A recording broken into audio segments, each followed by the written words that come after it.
Bienvenue dans Talk Afrique sur Médian TV Afrique. Merci d'être avec nous pour ce nouveau numéro. Au menu, la 3e conférence internationale de reconstitution des fonds du Partenariat mondial pour l'éducation organisée ici à Dakar, au Sénégal, le 2 février dernier. 2,3 milliards de dollars, soit environ 1211 milliards de francs CFA.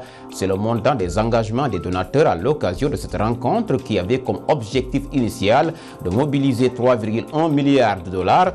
Les donateurs sont engagés à augmenter leur rapport au partenariat mondial pour l'éducation qui vise notamment à réduire le nombre d'enfants non scolarisés dans les pays les moins avancés, évalué à 264 millions selon l'UNESCO. Comment ces fonds vont-ils servir à favoriser l'éducation pour tous dans 65 pays en voie de développement, dont 39 africains conformément aux objectifs du développement durable? Cette initiative peut-elle constituer une réponse aux multiples problèmes notés dans le secteur éducatif mondial? On en parle avec nos invités. Cheikh Mbow, il est coordonnateur national de la COSIDEP. Cheikh, bonjour. Bonjour Abdoulaye. Avec nous également sur ce plateau, Mamadou Mika Lom, il est journaliste, directeur de publication du bimensuel Monde de l'éducation. Bonjour. Bonjour Diallo. Alors, merci, messieurs, d'être venus pour décrypter avec nous cette forte actualité phare de la semaine dernière, la 3e conférence internationale de reconstitution de fonds du Partenariat mondial pour l'éducation, une démonstration de la volonté des gouvernants et entités internationales de garantir l'éducation pour chaque enfant du monde. À l'issue de cette rencontre, 2,3 milliards de dollars ont été récoltés, comme annoncé en début de cette émission. D'autres fonds sont attendus au cours des 2 prochaines années. Awa Diop et Christian Kamoni ont assisté à la cérémonie de clôture. Voici leur compte rendu. Ils sont plus de 3 millions d'enfants à ne pas avoir accès à l'éducation dans le monde. La 3e conférence internationale du Partenariat mondial pour l'éducation a été une tribune pour les chefs d'État africains et leurs homologues français de renouveler leur engagement pour investir dans l'avenir. Nous devons fermement nous engager. Parce que nous sommes en train, année après année, de perdre du terrain. Parce qu'aujourd'hui, encore en Afrique, lorsque les terroristes attaquent ou essaient de déstabiliser, je l'ai vu encore il y a quelques mois dans le nord du Burkina Faso avec mon ami le président Kaboré, ce sont des écoles qu'ils essaient d'abord de fermer. C'est l'instruction qu'ils essaient de faire reculer. Alors face à ça, nous voulons nous engager. Et c'est pourquoi aujourd'hui, nous avons besoin d'engagements concrets, fermes, d'atteindre ces 3,1 milliards d'euros qu'évoquait le président Macky Sall pour notre partenariat mondial pour l'éducation. Alors face à cela, la France va prendre un engagement simple, clair. Elle va faire plus que multiplier par 10 son propre engagement. Et nous allons porter à 200 millions d'euros notre engagement pour le partenariat mondial. Appuyer cet élan solidaire du PME pour l'accès de l'éducation à tous, c'est dans cette optique que le président du Sénégal, Macky Sall, s'est engagé à lever un fonds de 2 millions de dollars. Si le Sénégal, avec ses modestes moyens, peut dépenser en 3 ans 3,6 milliards de dollars, je veux faire le pari que la communauté internationale pourra mobiliser 3,1 milliards de dollars, voire plus, pour soutenir le partenariat mondial pour l'éducation. En plus de ces efforts internes, le Sénégal versera 2 millions de dollars comme contribution à la reconstitution des fonds. À l'issue de cette rencontre, les pays donateurs se sont initialement engagés pour 2,3 milliards de dollars de contribution au GPE, une augmentation substantielle du financement comparée aux 1,3 milliard de dollars contribués au cours des 3 dernières années. Par ailleurs, plusieurs pays donateurs ont indiqué leur intention de contribuer d'autres fonds au cours de la période de financement, notamment dans les 2 ans à venir. Merci. Un sujet réalisé Awa Diop, 3,1 milliards de dollars comme objectif initial pour réduire le nombre d'enfants non scolarisés estimé par l'UNESCO à 264 millions d'enfants. 1211 milliards de francs CFA de promesses de financement. Ce n'est pas le montant espéré chez Mbow de 3,1 milliards comme objectif initial. Que dire par rapport aux attentes? Oui, il faut dire déjà que en ma qualité de membre du conseil d'administration du Partenariat mondial de l'éducation pendant 4 ans, mais aussi d'actuel doyen du comité de gouvernance du Partenariat mondial, et ayant participé à la 2e conférence de reconstruction de ressources tenue à Bruxelles en 2014, je peux dire que Dakar est une grande réussite. Réussite de par la qualité des présents. À Bruxelles, on n'avait même pas un chef d'État. À Dakar, nous avons pu avoir 10 chefs d'État, 60 ministres, mais plus de 1200 participants. Dakar, c'est aussi une réussite parce que nous sommes à 2,3 milliards de promesses le premier jour. Il faut rappeler que la reconstruction de ressources, c'est un processus, c'est une période. C'est seulement le premier jour, le 2, où on a enregistré 2,3 milliards.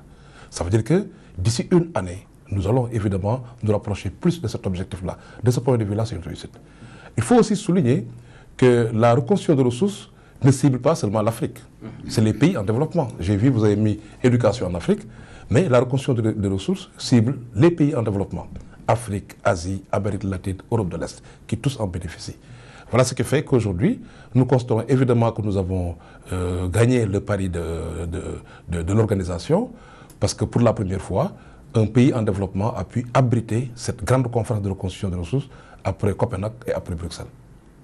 Alors, des engagements pris par des donateurs, comme l'a dit à hauteur de plus de 2 milliards aujourd'hui, comment, Mekalom, ces fonds vont-ils servir à réduire ou à favoriser l'éducation, surtout sur le continent, notamment en Afrique subsaharienne? Question pertinente. Certainement, il est important de mobiliser ces fonds, mais aussi, il est autant important, sinon plus, de voir comment ces fonds vont être utilisés et les systèmes éducatifs gouvernés. Parce que si vous voyez, par exemple, que la communauté internationale s'est bien mobilisée à Dakar, c'était en guise de test pour voir à quel niveau les gens étaient engagés. Mais c'est la 3e conférence. C'est la 3e conférence. Le paiement a été créé. Mais c'est la 3e conférence. Mais M. Chermbo, mon jeune frère Chermbo, vient de vous le dire. À Bruxelles, il n'y avait pas de chef d'État. Mais à Dakar, combien y avait-il de chefs d'État? Les chefs d'État étaient là, de fortes délégations étaient là. C'était pour montrer à l'opinion internationale que toute la communauté était aujourd'hui préoccupée par la mobilisation des fonds pour financer le système éducatif. Donc vous voulez dire que le succès, d'une part, est lié à la participation des chefs d'État. La participation et à l'engagement et au souci constant aujourd'hui. C'est un souci, c'est-à-dire qui est croissant, parce que les gens ont montré aujourd'hui qu'il fallait, coûte que coûte, mobiliser assez de fonds, mais montrer aussi leur degré d'engagement par rapport à ces questions-là.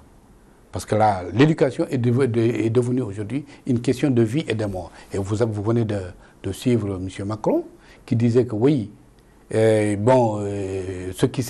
a vu, il a constaté que, par exemple, au niveau de Burkina, que la question de l'éducation était une question majeure, parce que c'était un moyen de lutte contre le terrorisme qui s'est vu dans cette région-là. Bon, et il disait, et c'est une des jolies phrases que j'ai retenues de lui, on ouvre une école, ouvrir une école, c'est éteindre, je ne sais pas, la guerre ou quoi. Là, ce sont des propos en attendant de voir ce que ça va donner concrètement sur le terrain, Cheikh Mbow. Alors, cette initiative en soi peut-elle constituer une réponse ou un début de réponse aux multiples problèmes notés dans le secteur éducatif, notamment en Afrique? Oui, il faut d'abord rappeler, si vous le permettez, que quand on parle de la présence des chefs d'État, ça crédibilise les promesses. C'est ça l'enjeu. Parce qu'à Bruxelles, il y a eu des promesses qui n'avaient pas été tenues. Parce que portées simplement par des ministres de l'Éducation, qui n'ont pas toujours... Qui ont porté... la promesse, l'engagement. Non, la parole d'un chef d'État, même oui, si... Oui, mais je dis, vous savez, l'engagement par rapport à l'éducation, ça dépasse seulement le ministère de l'Éducation. Il y a des enjeux qu'on retrouve au niveau des finances. Donc quand c'est porté par les plus hautes autorités, ça permet d'être rassuré quant à la tenue de ces engagements. Donc voilà pourquoi nous avons insisté sur la qualité de la présence, parce que simplement ça crédibilise ces promesses et ces engagements. Maintenant, par rapport à la question que vous avez posée, moi je pense que oui, c'est important que la communauté internationale puisse enfin se dire que l'éducation, parce que nous avons constaté durant les dernières années que l'aide à l'éducation a baissé. Ça baisse de plus en plus. Donc il est important qu'il y ait une forte mobilisation de la communauté internationale pour dire enfin que l'éducation c'est un enjeu mondial. Quand on a des enfants ici en Afrique, au Sénégal, ou dans n'importe quel pays, qui ne sont pas éduqués, ça peut même être un danger pour le monde. Donc c'est pourquoi il a illustré par les cibles des terroristes, qui ciblent particulièrement les écoles, qui ciblent les filles, etc. Ça montre qu'ils comprennent l'importance de l'éducation. C'est un enjeu mondial. Et donc il faut qu'il y ait une solidarité pour ça. Maintenant, ce qui est essentiel et fondamental, et qui a fait l'objet, nous, de notre message en tant qu'organisation de la société civile, parce que je rappelle que la veille, la COSYDEP, en rapport avec la campagne mondiale pour l'éducation et le réseau africain de campagne pour l'éducation pour tous, a pu réunir 250 délégués qui sont venus de 50 pays à travers le monde pour porter la voix de la société civile et poster notre message. Notre message, c'est que le financement de l'éducation doit d'abord être un financement domestique. Il faudrait que les pays... Domestique, ça veut dire quoi, financement domestique? Ça veut dire un financement intérieur. Ce sont les ressources internes qui devraient évidemment être considérées pour financer nos systèmes d'éducation. Parce que si nous avons un financement interne ou domestique, c'est ça qui va garantir sa soutenabilité, qui va garantir sa durabilité, mais surtout qui va faire de l'éducation un secteur de souveraineté nationale. Donc il faudrait travailler à ce qu'on compte d'abord sur nos propres moyens, qu'on compte d'abord sur nos propres ressources. Il faudrait qu'on puisse mobiliser toutes ces ressources qui existent dans nos pays, parce que nous sommes un continent très riche. Nous sommes un continent jeune, fait de jeunes, riche parce qu'il y a beaucoup de ressources qui ne sont pas encore suffisamment exploitées. Il y a beaucoup de niches de finances qui devraient pouvoir être captées. Il y a la question des flux financiers illicites, la question des multinationales. Si nous prenons tout cela en charge, l'Afrique peut financer son éducation. Ça, c'est notre conviction. Maintenant, puisque l'éducation, c'est une responsabilité globale, une responsabilité mondiale, il faudrait que le financement extérieur, porté aussi par le partenariat mondial, viennent en complément au financement domestique. Mais il ne faut pas compter sur le financement domestique pour avoir un système éducatif performant. Nous avons tout le temps dénoncé pendant des années que nous ne voulions pas d'école française au Sénégal. Nous voulons avoir une école sénégalaise au Sénégal. Certainement que les Ghanéens veulent avoir une école ghanéenne au Ghana. Et ça, pour le réussir, il faut évidemment qu'on puisse travailler à ce qu'on ait un financement domestique robuste. C'est ça qui nous permet d'avoir par nous-mêmes l'orientation que nous souhaitons de l'éducation. C'est ça qui va nous permettre de pouvoir définir cette orientation et d'avoir un système qui réponde aux besoins et priorités de nos pays. Ça, pour nous, c'est un élément qui est essentiel et fondamental. Et dans ce processus, en tant qu'organisation de la société civile, nous avons joué nos rôles, nous sommes restés dans nos rôles. Notre rôle, c'était de travailler en termes de plaidoyer pour pousser les gouvernements à maximiser, à optimiser, à rationaliser les ressources internes que nous avons. Et donc ça, pour nous, il faut évidemment le souligner. Et enfin, si vous le permettez, souligner la particularité de l'école Sénégal. L'école Sénégal, c'est quoi? C'est une école qui est champion en termes de ressources injectées. C'est reconnu. On reviendra sur cette question si vous le voulez bien précise avant la fin de cette émission. En attendant, Mika Lom, nous sommes à la 3e conférence organisée par le Partenariat mondial pour l'éducation aujourd'hui. Entre-temps, qu'est-ce que le PME a posé comme acte concret de façon à réduire le fossé? Parce qu'on a évoqué tantôt l'estimation de l'UNESCO, 260 ou plus de 260 millions d'enfants non scolarisés. Entre-temps, les jalons posés ou les progrès réalisés dans ce domaine bien précis. Donc, il faudra se rappeler d'une chose, que l'initiative, le PME, le Partenariat mondial pour l'éducation, s'appelait à l'époque le Fast Track. C'est sur l'initiative de la Banque mondiale. Et on a pu réussir avec cette initiative la construction de beaucoup d'infrastructures, l'équipement de beaucoup d'écoles qui a aidé vraiment peut-être à réduire, mais réduire aujourd'hui c'est très relatif parce que j'ai entendu que le ministre de l'Éducation nationale donnait le chiffre de 300 000 enfants qui entrent chaque année à l'école. Et je pense que ce chiffre-là date d'une décennie. Aujourd'hui, c'est peut-être à multiplier par 2. Mais en tout cas, on a pu réussir quand même à aujourd'hui scolariser beaucoup d'enfants parce qu'aujourd'hui, le taux tourne autour de 97%, je crois, ils disent. Mais je crois que ça... Au Sénégal, vous parlez du TBS au Sénégal. Au Sénégal, le TBS au Sénégal. C'est-à-dire que ces initiatives, l'initiative Fast Track, qui a été suppléée par le Partenariat mondial pour l'éducation, a réussi quand même à aider vraiment à résoudre beaucoup de questions par rapport à la scolarisation, par rapport à l'équipement et à la formation. Le cas du Sénégal qui n'est pas un cas isolé, nous y reviendrons en attendant. Cheikh Mbow, vous êtes membre du conseil d'administration du partenariat mondial pour l'éducation. De façon concrète, quelles sont les avancées notoires posées ou qu'on peut aujourd'hui mettre en avant depuis que ce partenariat a été mis en place? Mais il faut d'abord rappeler que le partenariat mondial, c'est le seul fonds qui est exclusivement dédié à l'éducation. Ça, pour nous, c'est essentiel. Deuxième élément qui est important pour nous, c'est que le partenariat mondial, ses priorités, ce sont les priorités des pays. Ce n'est pas au partenariat de dire qu'est-ce qu'il faut régler au Sénégal ou au Kenya ou dans quel autre pays. C'est le pays qui a son plan sectoriel éducation, qu'il soumet au partenariat mondial, qui l'apprécie et l'appuie. Par exemple, au Sénégal, le partenariat a appuyé tout ce qui est lié au Dara. A priori, ceux qui sont autour du partenariat, ils ne connaissent même pas le concept Dara. Ça veut dire les écoles coraniques. Et pourtant, dans le programme sectoriel du Sénégal qui s'appelle le PACET, nous avons introduit le Dara, le partenariat a apprécié et jugé que c'était à soutenir. La question des abris provisoires qui doivent être résorbés. Donc il y a beaucoup de constructions scolaires par rapport au Sénégal. Donc, pour dire que les priorités du partenariat mondial, c'est les priorités des pays. Deuxième aspect. Troisième aspect, qui est essentiel, c'est le partenariat, c'est un esprit, au-delà des fonds. C'est comment faire pour construire l'esprit partenarial autour du système éducatif. Et c'est dans ce sens-là que le partenariat fait une recommandation au pays de mettre en place ce qu'on appelle les LEG, les Local Education Group, les groupes locaux pour l'éducation.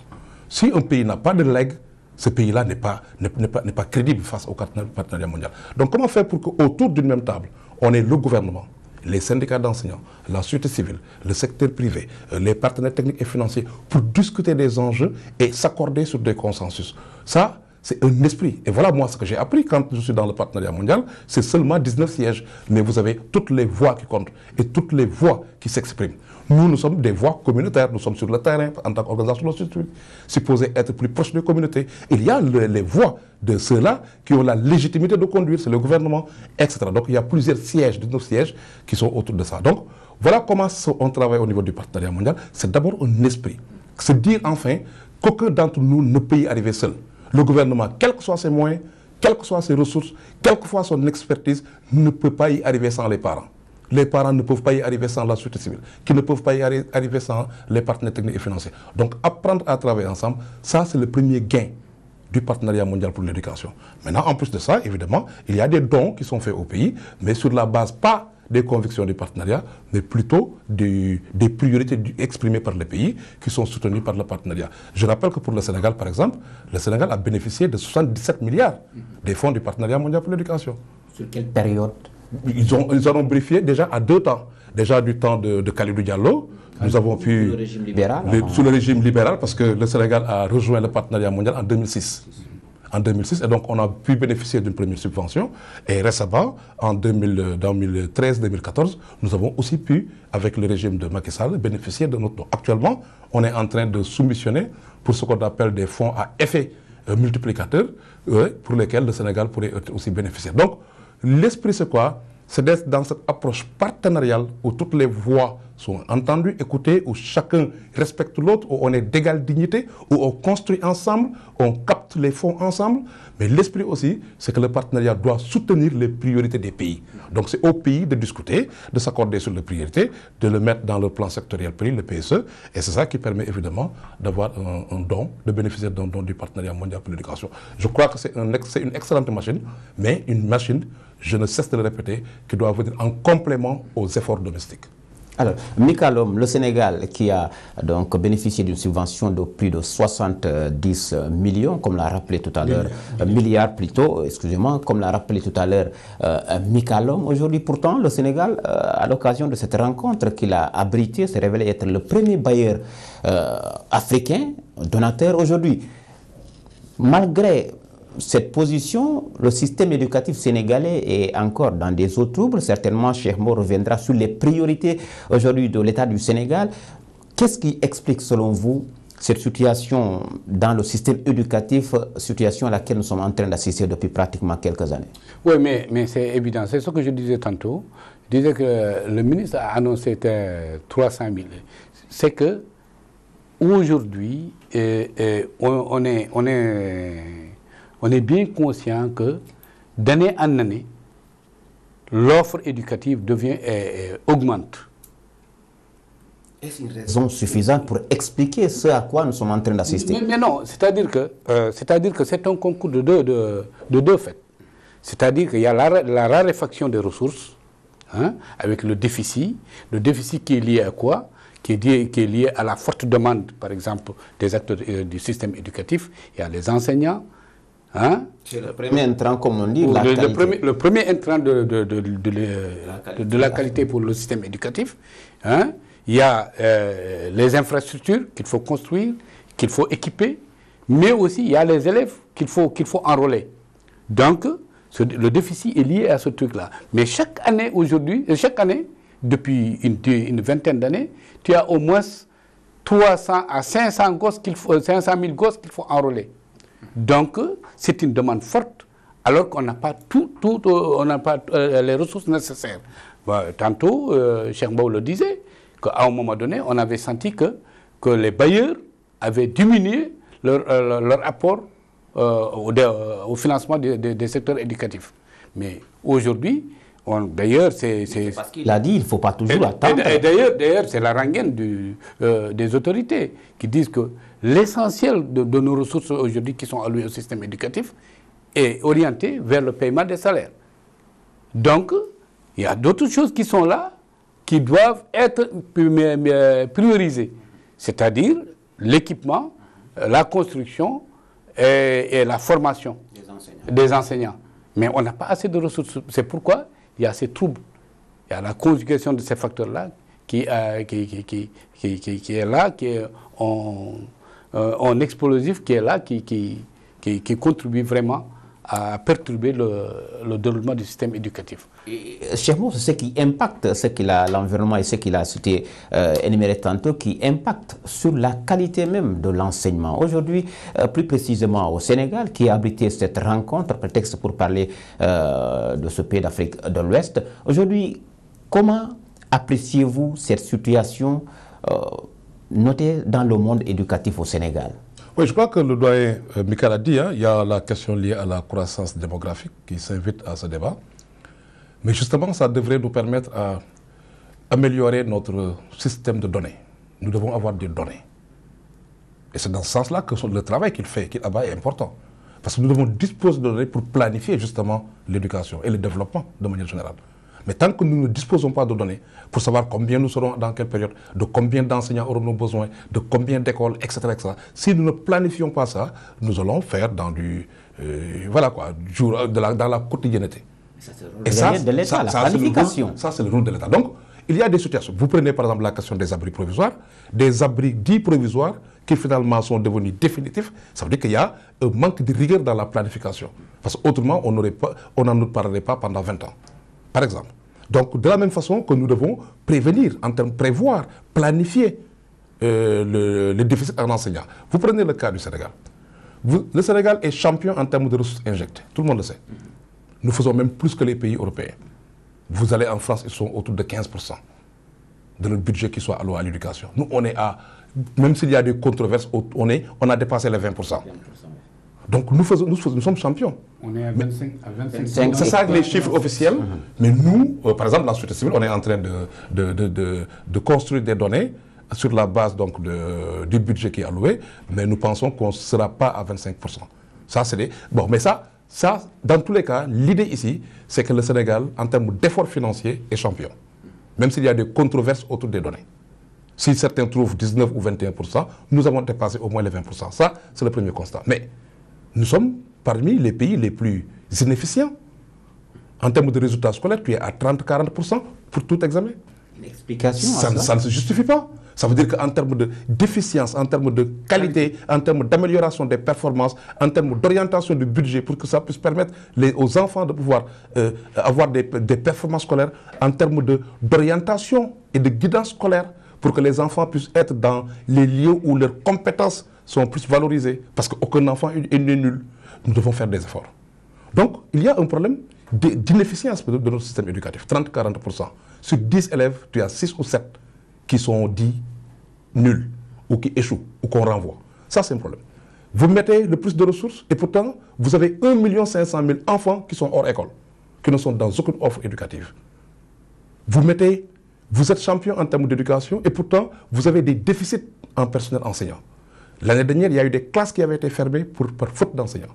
Il y a le retour des classes spéciales. On reparle de classes multigrades, de classes double flux, alors que le Sénégal commençait à dépasser ça. Vous mettez le plus de ressources alors qu'en termes même de revendications, les enseignants, les revendications portent particulièrement sur des questions financières. Ça veut dire que vous n'êtes pas à jour, vous n'arrivez pas à solder la question enseignante. Donc il y a problème.